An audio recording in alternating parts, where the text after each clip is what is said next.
महावीर स्वामी के, भगवान के स्वभाव शरण के, वेदनाथ धर्म के, अहिंसा परमो धर्म के, निर्वाणी मातेश्वरी के, परम पूज्य श्रीमद जिंदारण मंडलाचार्य जी महाराज की, श्री 14 ग्रंथादि राज की, शुद्धात्म देव की,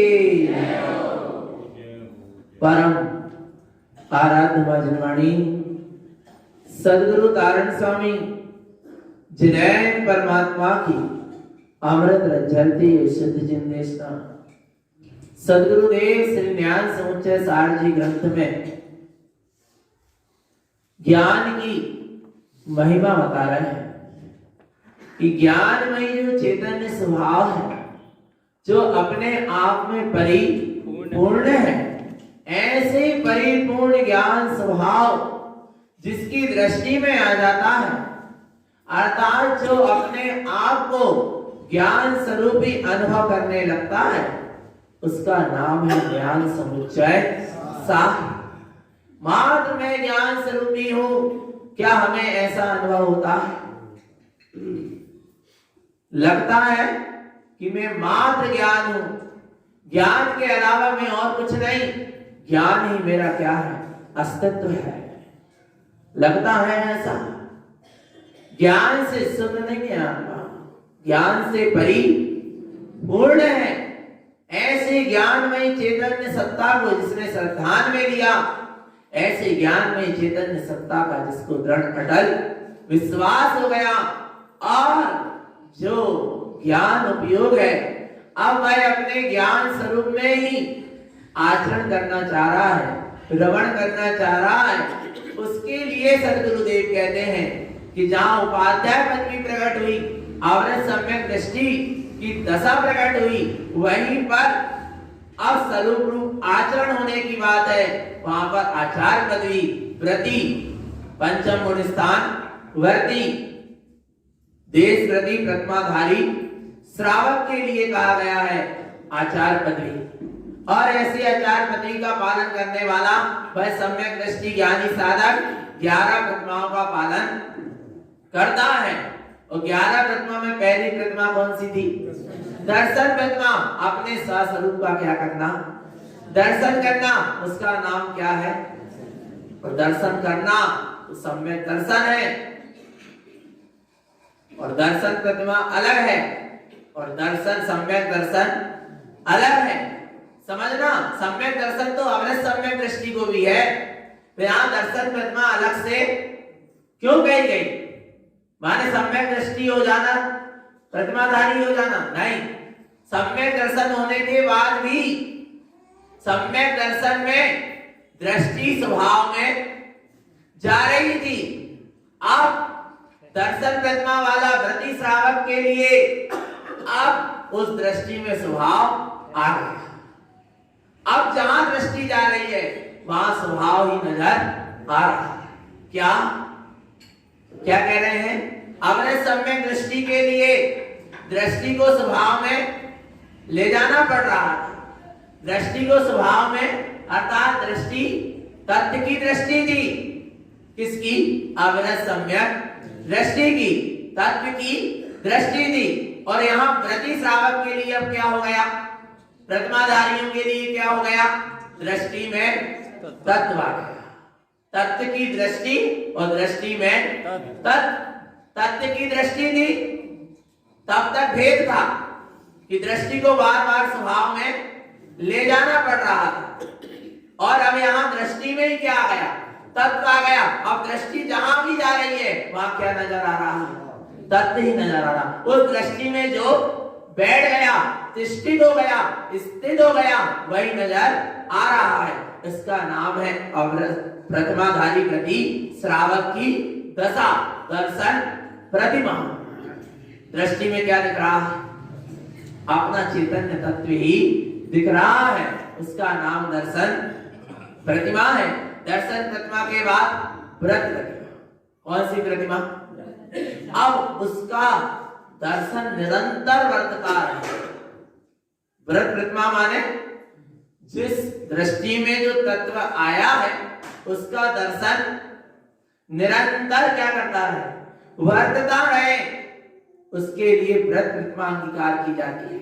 अर्थात उपयोग को समेटना, फैलाना नहीं, क्या करना है?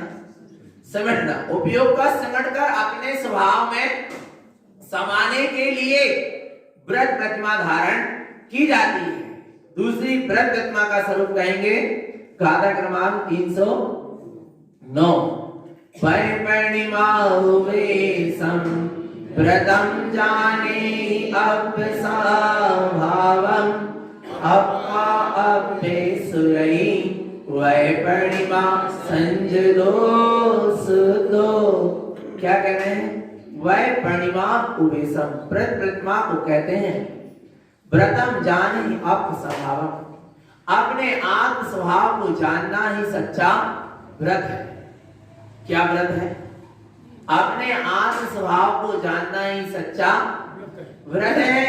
और उस स्वभाव को जानकर अपा अप्पे सुरई, अपने आप में अपने आप निज आत्मा की, आत्मा से आत्मा में ही क्या चले? सुरई, सुरत वर्तती चले। वह परिमा संजदो शुद्धो, उसी को व्रत प्रतिमा कही है। संजदो शुद्धो, यही शुद्ध संयम है। ऐसी शुद्ध व्रत प्रतिमा से संयुक्त हो, अपने आत्म स्वभाव को जानना, देखना सो दर्शन और जानना सो ज्ञान। सुरई, उसी की क्या वर्तना? सुरत, उसका नाम क्या है? व्रत प्रतिमा। पर सुरत कैसे वर्ते स्वभाव की? जब पर की सुरत क्या हो जाए? छूटे जब तो स्व की सुरत वर्तते। इसलिए पर की सुरत को छोड़ने के लिए व्रत प्रतिमा धारण की जाती है।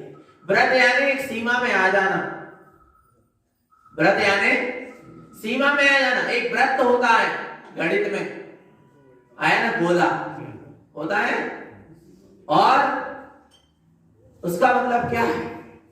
चारों तरफ उसकी क्या है? परिधि है। उस परिधि के भीतर आ जाना, अर्थात यह उपयोग अपने स्वभाव की परिधि के भीतर आ जाए। पर ध्यान रखना, व्रत तो दिखेंगे और व्रती भी दिखेगा। वो व्रत की परिधि तो दिखती है, पर उसका केंद्र बिंदु, वो केंद्र बिंदु होता ना, प्रकार रखते हैं, सुई की नोक, आया ना, वो दिखाई नहीं देती। पर वो ही क्या है? मैन है, वो है अपना अप सद्भाव, अप स्वभाव, आत्म स्वभाव के आश्रय से जो परिधि खींची गई है, उसका नाम व्रत प्रतिमा है। अर्थात आत्म स्वभाव के आश्रय से, आत्म स्वभाव केंद्र बिंदु है, और आत्म स्वभाव के आश्रय से जो 12 व्रत की परिधि खींची है, उसका नाम वास्तव में शुद्ध व्रत प्रतिमा है। और जहां केंद्र बिंदु नहीं है, अर्थात स्वभाव की सुरत नहीं है, स्वभाव की अनुभूति नहीं है, फिर वहां 12 व्रत का पालन भी है, तो वो सम्यक नाम नहीं पाएगा। सम्यक नाम कब पाएगा? जब वो स्वभाव की अनुभूति के साथ होगा। आगे कहते हैं वयम च व्रत संयुतम भाव विशुद्धि विमुक्तवा भारे अपसरूपे सुरदो अपानम ध्यान सुरदोयम। जहां जीव अपने भय अर्थात वीतराग स्वभाव से संयुक्त होता है। कौन से स्वभाव से? अवरस सम्यक दृष्टि वीतराग भाव से संयुक्त होता है। प्रतिमाधारी व्रती श्रावक वीतराग स्वभाव से संयुक्त होता है, और महाव्रती वीतरागी साधु वीतराग स्वरूप से संयुक्त होते हैं। वीतराग भाव, वीतराग स्वभाव और वीतराग स्वरूप। वीतराग भाव और वीतराग स्वभाव में भेद है, पर वीतराग स्वरूप में कोई भेद नहीं है, अखंड है। तो कह रहे जहां अपने वीतराग स्वभाव से संयुक्त हो जाना ही व्रत है। वीतराग स्वभाव में रत होना ही व्रत है। क्या कहते हैं? भाव विशुद्ध विमुक्त भावारी, अर्थात हे चेतन आत्मा, क्या करो? भावों की क्या करो? विशुद्धि। भावों की जितनी विशुद्धि होती चली जाएगी। और भावों की विशुद्धि कब होगी? जब ये भाव अपने स्वभाव से क्या होंगे, संयुक्त होंगे। अभी भाव अर्थात आत्मा की शक्ति, भाव किसमें पाए जाते हैं, चेतन में। क्या चेतन में, चेतन में पाए जाते हैं ना, इसमें तो कोई भाव नहीं है कोई भाव। अच्छा शरीर अकेले में, आत्मा ना हो, मुर्दा में कोई भाव है, भाव काय में है, चेतन में भाव है, आया ना। तो भाव, चेतन में भाव नाम की क्या है, शक्ति है, और वो भाव नाम की शक्ति चैतन्य की कहां लग रही है, पर में। तो वही क्या नाम पा रही है, विभाव। वही भाव नाम की शक्ति मिथ्यात अज्ञान विज्ञान राग देश पाप विषय कसाय में लगी है, तो क्या नाम पा रही है, विभाव। और वही भाव नाम की शक्ति कहां लग जाए, स्वभाव में, तो क्या नाम पाएगी, स्वभाव। शक्ति तो एक ही है, चाहे स्व में लगा दो चाहे पर में लगा दो। आ रहा है नहीं आ रहा भगवान आत्मा, और लगाना कहां है, स्व में लगाना है, भाव नाम की शक्ति को। अच्छा पर में अपन ने भाव नाम की शक्ति लगाए, क्या मिला, कुछ तो मिला नहीं मिला, कहां लगाना है फिर, स्वभाव में। क्या मिलेगा, क्या मिलेगा, क्या मिलेगा, अनंत दर्शन मिलेगा, अनंत ज्ञान मिलेगा, अनंत सुख मिलेगा, अनंत वीर मिलेगा, सम्यक दर्शन मिलेगा, सम्यक ज्ञान मिलेगा, सम्यक चारित्र मिलेगा। आया ना भगवान आत्मा, आनंद आनंद मिलेगा, परमानंद मिलेगा। लगा के तो देखो, अपने भाव नाम की शक्ति को अर्थात उपयोग को अपने स्वभाव में लगा कर देखो। जहां दर्शन ज्ञान की शक्ति स्वभाव की ओर परिणमित होती है, उसका नाम व्रत प्रतिभा है। आया भगवान आत्मा, क्या कह रहे हैं, अपसरुवे सुरदो, किसकी सूरत, आत्मस्वरूप की सूरत। अपानम जान सुरदोयम, क्या कह रहे हैं, आत्मा के ध्यान में स्थित हो जाना ही, और स्थित होकर उसी में अच्छी तरह रत हो जाओ। काय में, आत्म ध्यान, ध्यान करना और ध्यान रखना। क्या, ध्यान करना और ध्यान रखना, ध्यान करना और फिर ध्यान। अच्छा पहले क्या होगा, ध्यान करना, क्या ध्यान रखना है, पहले ध्यान रखना होगा क्या ध्यान करना होगा, है ध्यान रखना होगा, फिर बाद में क्या होगा, ध्यान करना। पर सुनो चेतन, पहले होगा ध्यान। अच्छा एक चीज बताओ, चश्मा हेरा गया, क्या करो, क्या करो, ध्यान करो कहां रखा है, क्या करो, ध्यान करो कहां रखा है। अच्छा ध्यान करा बोले, हाँ वो उधर टेबल के ऊपर रखा है। अब वो चश्मा क्या हो गया, मिल गया, तो आप क्या करो, ध्यान रखो। अब दोबारा ना है, आ रहा है भगवान आत्मा। इसलिए पहले क्या हुआ, ध्यान करो और फिर ध्यान रखो। आया ना, पहले ध्यान करो, क्या ध्यान करो, कि मैं ही परम तत्व परमात्मा हूं। एक बार जहां ध्यान पूर्वक ज्ञान में, क्या कहा, ध्यान पूर्वक ज्ञान में जहां स्वरूप आ गया, अब उस स्वरूप का विस्मरण ना हो, आ रहा है, उसका नाम ध्यान रखो। और ध्यान रखते रखते फिर डूबो, और फिर बार उपयोग आया तो फिर उसकी सूरत रखो, और फिर क्या करो, डूबो। क्या करता साधक, यही तो करता।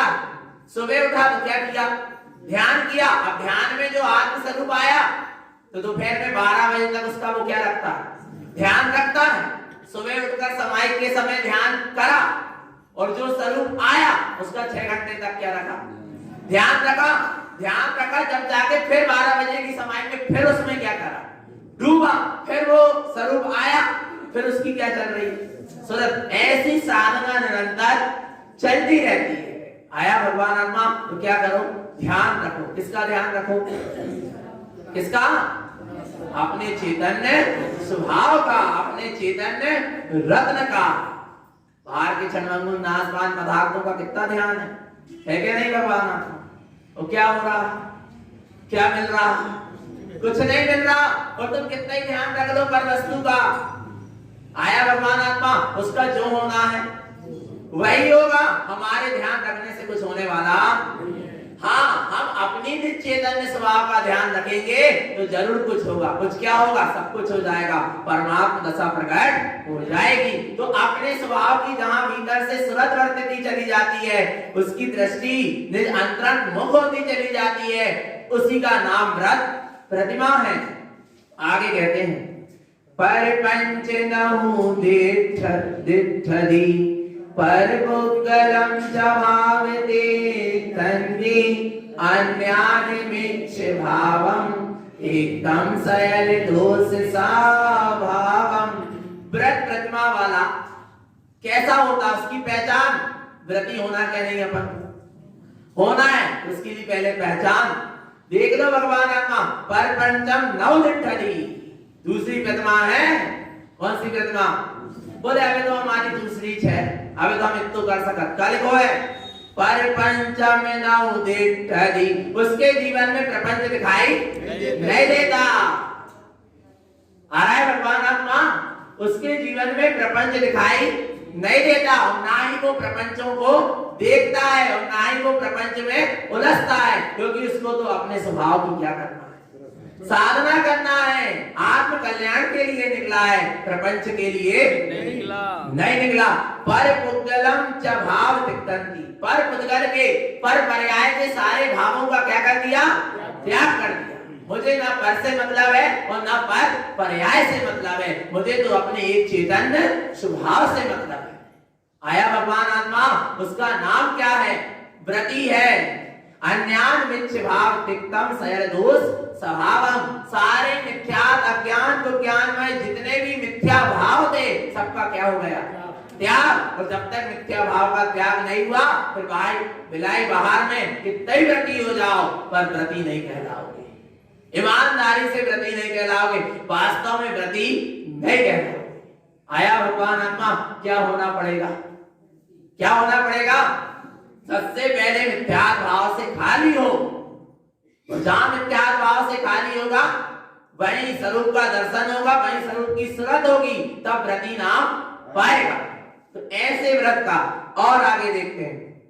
अपानम व्रतिपेक्षति अपरिमप्यसुद्ध स्वभावम ज्ञानमयी ससहावम अद्धिध्रुवम चेना परिमा। क्या कह रहे हैं? भाई व्रत प्रतिमा वाला पहचानता है अपानम, किसको? आत्मा को। कैसा पहचानता है? परमप शुद्ध स्वभावम, मैं ही कौन हूँ?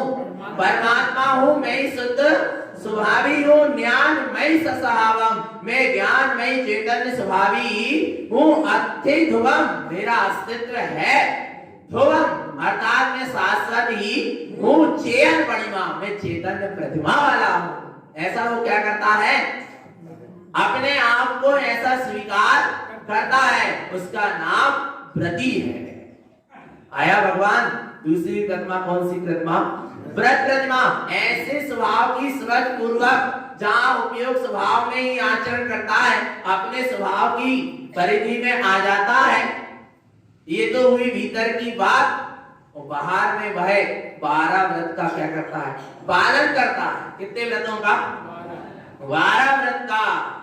वास्तव में जो 12 व्रतों का नतीजा क्या कर ले? पालन कर ले। भगवान आत्मा, चेतन आत्मा, ये 12 व्रत बन जाए, दूसरी प्रतिमा बन गई। दो ही प्रतिमा मुख्य है, पहली और दूसरी। पहली सम्यक दर्शन के साथ दर्शन प्रतिमा और दूसरी व्रत प्रतिमा। यदि ये दो बन गई तो आगे की प्रतिमा अपने आप बनती चली जाएगी। 12 व्रत धारण क्यों किया जाता है? क्यों लिए जाते हैं व्रत प्रतिमा? अपनी सीमा में आने के लिए, कि हमारा अब जितना व्रत ले लिए सिमट गया, फैलाव जो फैला था वो क्या हो गया? सिमट गया। अब उपयोग उसके बाहर नहीं जाए।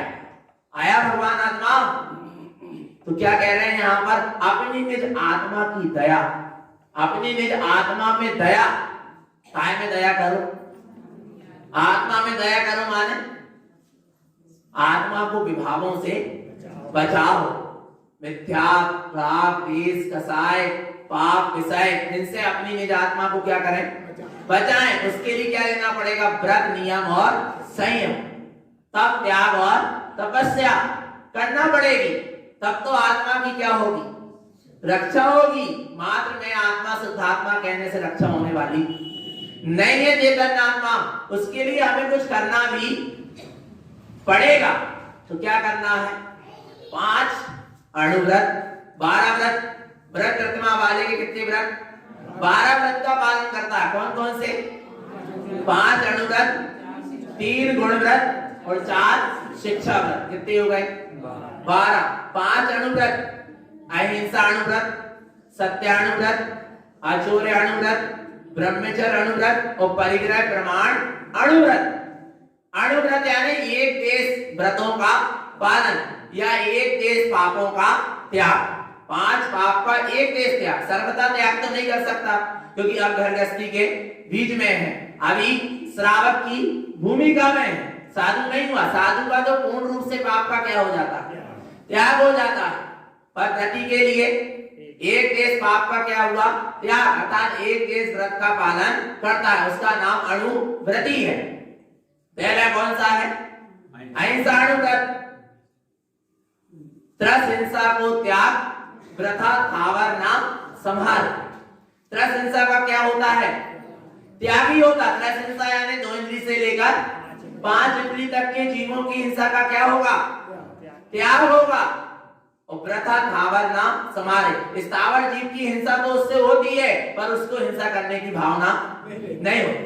अग्नि, जल, वायु, पृथ्वी और वनस्पति, ये वो घर गृहस्थी के कार्य करता है, तो उसमें इन स्थावर जीवों की हिंसा तो होती है, पर उसकी भावना नहीं होती। और व्यर्थ में उनकी हिंसा भी नहीं करता। इस त्रस हिंसा का तो त्यागी है, संकल्प हिंसा का तो त्यागी है, परंतु क्या नहीं करता?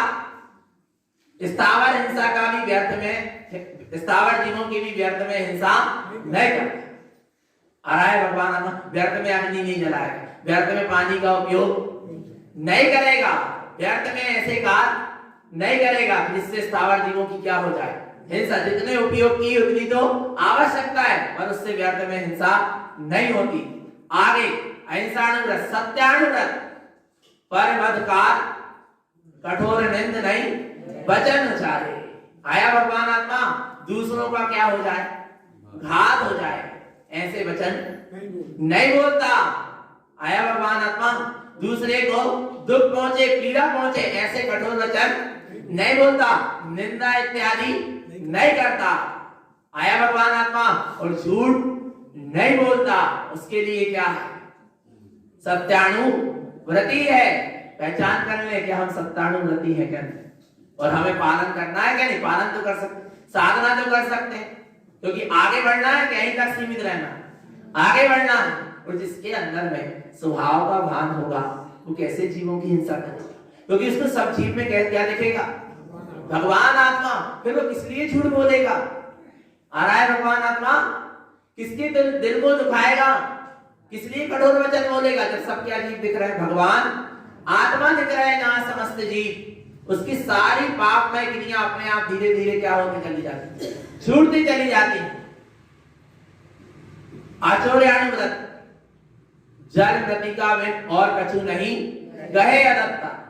जल और मिट्टी को बस वह क्या कर सकता? बिना पूछे ले सकता है। बाकी कोई भी वस्तुओं को बिना पूछे, किसी की भी वस्तु को वह बिना पूछे ग्रहण नहीं करेगा। सिर्फ किसको कर सकता है? जल और मिट्टी, वो भी सार्वजनिक स्थान। किसी के खेत की मिट्टी अपने मन से उठा के नहीं ला सकता, किसी के घर के कुएं का पानी भर के नहीं ला सकता। पहले उससे क्या लेगा? अनुमति लेगा, पूछेगा, फिर लाएगा। आ रहा है भगवान आत्मा? और मुनिराज तो मिट्टी और जल भी आ रहा है नहीं ले सकते। श्रावक के लिए दृष्टि क्या है? छूट, क्योंकि एक देश आचौर्याणुव्रत का पालन कर रहा है। इस एक देश सोरी का त्याग है, इसलिए जल और मिट्टी तो बिना पूछे ले सकता है।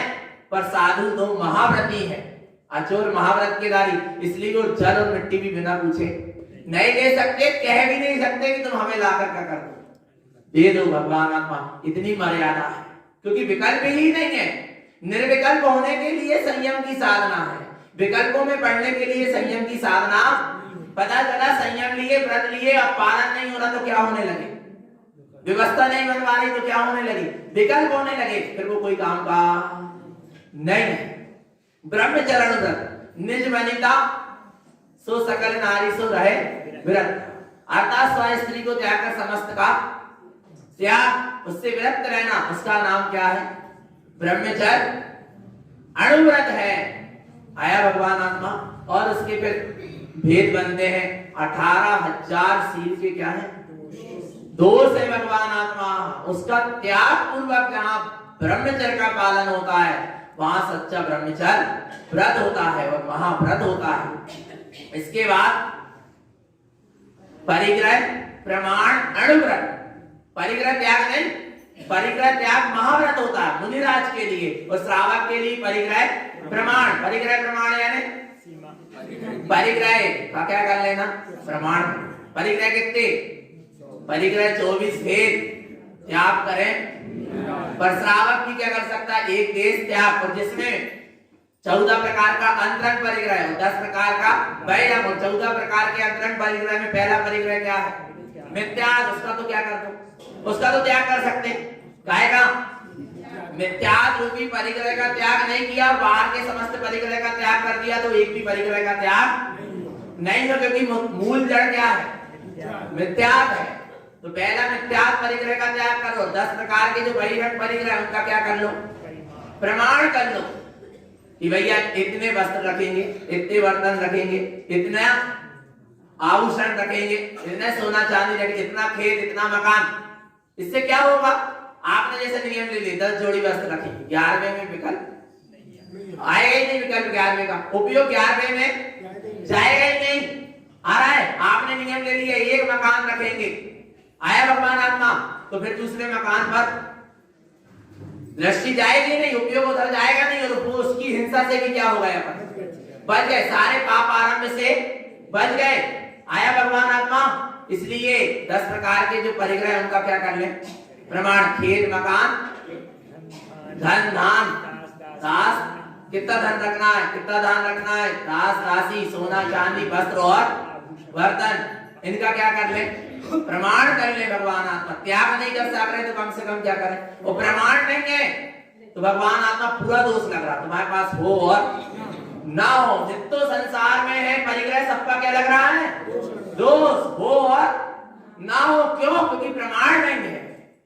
दरवाजा खुला है, कचरा आए और ना आए, पर कचरा आ भी सकता, दरवाजा क्या कर दिए बंद। अब तो पक्का हो गया कि कपड़ा कचरा अंदर नहीं आएगा, आया नहीं आया भगवान आत्मा, इसलिए क्या कर ले, नियम संकल्प पूर्वक प्रमाण करें कि हम इतना परिग्रह रखेंगे, इससे अधिक नहीं रखेंगे। और जो परिग्रह रखा है, जिसकी छूट रखी है, उसमें भी आसक्ति नहीं होना, उसमें भी क्या नहीं होना, आसक्ति नहीं होना, उसमें भी मैं और मेरे बने का भाव नहीं होना। ये क्या हो गए, 5 अणुव्रत का पालन कर सकते क्या नहीं। इसके बाद है 3 गुण व्रत, कौन कौन से, दिग व्रत, देश व्रत और अनंत दंड व्रत। और इसके बाद 4 शिक्षा व्रत, कौन कौन से, सामायिक, रोदोवास, भोगोपभोग परिमाण और अतिथि संविभाग। इसको अपन यथावत समझेंगे, पर करना क्या है, मुख्य अपने स्वरूप की सुरत पूर्वक उपयोग का अपने स्वस्वरूप की परिधि में आ जाना, अपनी सीमा में आ जाना, उसी का नाम व्रत प्रतिमा है। अपने स्वभाव रूप आचरण करें, अपने स्वरूप में लीन रहें, यही सद्गुरु की हम सभी भक्त जीवों के लिए पवित्र पावन देशना है। बोलिए आचार्य प्रगट श्रीमद चिंतामणि महाराज।